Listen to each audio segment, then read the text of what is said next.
Halo semuanya, selamat datang di podcast kesehatan bersama saya, Dr. Lala. Hari ini kita akan membahas sebuah kondisi yang unik, jarang dibicarakan, tapi sangat menarik untuk dipahami. Kondisi ini bernama prosopagnosia, atau dalam bahasa awam sering disebut sebagai face blindness, yaitu gangguan pada kemampuan seseorang untuk mengenali wajah. Mungkin sebagian dari kalian baru pertama kali mendengar istilah ini. Dan mungkin ada juga yang pernah mendengar sepintas, tapi belum benar-benar tahu apa itu prosopagnosia. Nah, pada sesi kali ini, saya akan membahas secara mendalam. Mulai dari apa itu prosopagnosia, penyebabnya, gejalanya, bagaimana rasanya hidup dengan kondisi ini, sampai dengan cara penanganan yang bisa dilakukan. Jadi, pastikan kalian mendengarkan sampai akhir. Apa itu prosopagnosia? Prosopagnosia berasal dari bahasa Yunani, yang berarti wajah, dan agnosia, yang berarti ketidakmampuan untuk mengenali. Jadi, secara harfiah, prosopagnosia adalah ketidakmampuan seseorang untuk mengenali wajah. Namun, penting untuk dicatat bahwa kondisi ini bukan karena masalah pada mata atau penglihatan, melainkan masalah pada otak, tepatnya pada bagian yang bertanggung jawab memproses wajah. Orang dengan prosopagnosia bisa melihat wajah dengan jelas. Mereka bisa melihat hidung, mata, mulut, bahkan ekspresi wajah. Tapi, mereka tidak bisa mengingat atau mengenali wajah itu sebagai individu tertentu. Jadi misalnya, meskipun mereka melihat orang tua sendiri atau pasangan hidup mereka mungkin saja tidak mengenalinya. Bayangkan betapa sulitnya itu. Bagi sebagian besar orang, wajah adalah salah satu ciri utama untuk mengenali seseorang. Tapi bagi penderita prosopagnosia, wajah hanyalah bentuk yang tidak memiliki identitas yang bisa mereka ingat. Jenis prosopagnosia. Secara umum, ada dua jenis prosopagnosia yang dikenal. Pertama, prosopagnosia developmental atau kongenital. Kondisi ini sudah ada sejak lahir tanpa adanya kerusakan otak yang jelas. Orang dengan jenis ini biasanya menyadari sejak kecil bahwa mereka sulit mengenali wajah orang, bahkan wajah anggota keluarganya sendiri. Diperkirakan ada faktor genetik yang berperan karena kadang prosopagnosia bisa terjadi dalam satu keluarga. Kedua, prosopagnosia acquired atau didapat. Terjadi akibat kerusakan otak, misalnya setelah stroke, cedera kepala, atau penyakit tertentu yang menyerang otak. Pada kasus ini, seseorang yang sebelumnya normal dalam mengenali wajah, tiba-tiba kehilangan kemampuan itu setelah mengalami kerusakan di area otak yang bernama fusiform gyrus, bagian dari lobus temporal. Kedua jenis ini sama-sama membuat kehidupan sehari-hari cukup menantang. Sekarang, mari kita masuk ke pertanyaan penting. Bagaimana sebenarnya gejala prosopagnosia dan bagaimana rasanya hidup dengan kondisi ini? Pertama, sulit mengenali orang dekat. Orang dengan prosopagnosia bisa tidak mengenali wajah pasangan, anak, atau orang tua mereka. Bahkan, jika berpapasan di tempat umum, mereka mungkin mengira itu orang asing. Kedua, mengandalkan isyarat lain. Karena tidak bisa mengenali wajah, penderita biasanya mengandalkan ciri lain seperti suara, gaya berjalan, gaya berpakaian, atau bahkan potongan rambut untuk mengenali seseorang. Ketiga, malu atau salah paham sosial. Seringkali, penderita prosopagnosia dianggap tidak ramah atau sombong, karena terlihat seperti tidak mengenali orang lain. Padahal, sebenarnya mereka memang benar-benar tidak bisa mengenali wajah. Keempat, menonton film. Menonton film atau acara TV bisa menjadi sulit karena mereka tidak bisa membedakan karakter satu dengan yang lain hanya dari wajah. Mereka mungkin bingung mengikuti alur cerita karena tidak tahu siapa yang sedang muncul di layar. Kelima, masalah keamanan. Dalam situasi tertentu, prosopagnosia bisa berbahaya.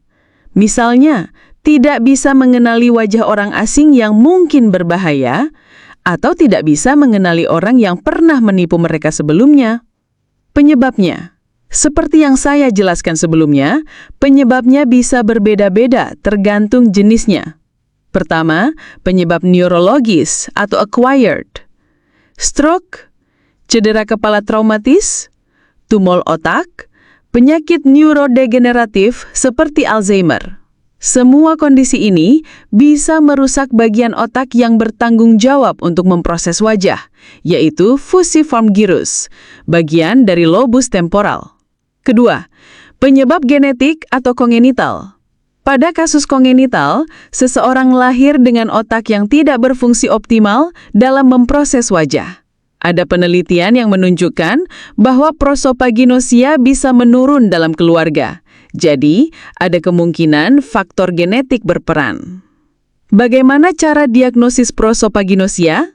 Diagnosis prosopagnosia tidak selalu mudah, karena banyak orang yang bahkan tidak sadar mereka memilikinya.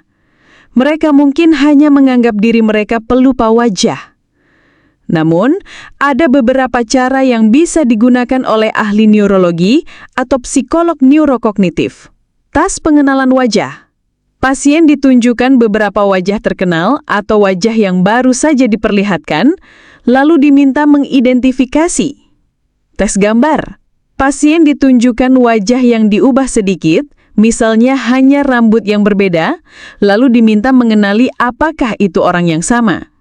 Wawancara klinis, menggali pengalaman sehari-hari pasien. Apakah sering mengalami kesulitan mengenali orang, bahkan yang dekat sekalipun? Dampak psikologis dan sosial. Banyak orang dengan prosopagnosia merasa terisolasi sosial. Mereka takut dianggap tidak peduli atau tidak ramah karena tidak bisa mengenali orang lain. Bayangkan, jika setiap kali bertemu orang, kita harus mendengarkan suara mereka terlebih dahulu sebelum bisa tahu siapa mereka. Itu bisa memakan waktu dan kadang membuat orang lain salah paham. Akibatnya, penderita sering merasa cemas dalam interaksi sosial, menghindari pesta, atau pertemuan besar karena takut mempermalukan diri sendiri. Bahkan, beberapa bisa mengalami depresi. Apakah prosopagnosia bisa disembuhkan? Sayangnya, hingga saat ini belum ada obat atau terapi khusus yang bisa sepenuhnya menyembuhkan prosopagnosia. Karena ini adalah masalah pada cara otak memproses informasi, maka sulit untuk memperbaiki jalurnya. Namun, ada beberapa strategi yang bisa membantu penderita beradaptasi. Pertama, menggunakan petunjuk non-wajah. Mengingat suara, gaya berjalan, pakaian, atau aksesoris tertentu. Misalnya, seseorang mungkin selalu mengenali temannya dari kacamatanya yang khas. Kedua, pelatihan dan terapi. Beberapa penelitian mencoba melatih pasien untuk fokus pada ciri wajah tertentu, seperti bentuk mata atau hidung, meskipun hasilnya masih terbatas. Ketiga, teknologi. Di masa depan, mungkin teknologi seperti kacamata pintar dengan pengenal wajah bisa membantu penderita prosopagnosia mengenali orang. Kisah nyata. Ada banyak kisah nyata penderita prosopagnosia yang menarik. Misalnya, penulis dan ilmuwan terkenal Oliver Sacks menderita prosopagnosia. Dalam bukunya, ia menceritakan betapa sulitnya hidup dengan kondisi ini. Ia bahkan pernah tidak mengenali wajahnya sendiri di cermin. Ada juga kasus orang-orang yang bekerja sangat baik di bidang akademik atau seni, tapi dalam kehidupan sehari-hari kesulitan karena tidak bisa mengenali rekan kerja atau teman mereka. Jadi, prosopagnosia atau face blindness adalah sebuah kondisi yang jarang diketahui masyarakat, tapi dampaknya sangat besar pada kehidupan sehari-hari penderitanya. Mereka tidak bisa mengenali wajah, bukan karena gangguan mata, tapi karena otak tidak mampu memproses identitas wajah. Kondisi ini bisa bawaan lahir atau terjadi setelah kerusakan otak. Meskipun belum ada obatnya, ada banyak strategi untuk membantu penderita beradaptasi. Yang terpenting bagi kita semua adalah memahami kondisi ini. Jadi kalau kalian bertemu seseorang yang tampak tidak mengenali kalian, jangan langsung menilai dia sombong atau tidak peduli. Bisa jadi orang itu benar-benar mengalami prosopagnosia. Dengan lebih banyak edukasi dan pemahaman, kita bisa membuat dunia lebih ramah bagi mereka yang hidup dengan kondisi ini. Terima kasih sudah mendengarkan penjelasan saya tentang prosopagnosia hari ini. Semoga informasi ini bermanfaat, menambah wawasan kalian, dan juga menumbuhkan empati kepada orang-orang dengan kondisi yang mungkin selama ini kita tidak pahami. Kalau kalian suka dengan pembahasan seperti ini, jangan lupa untuk like, share, dan subscribe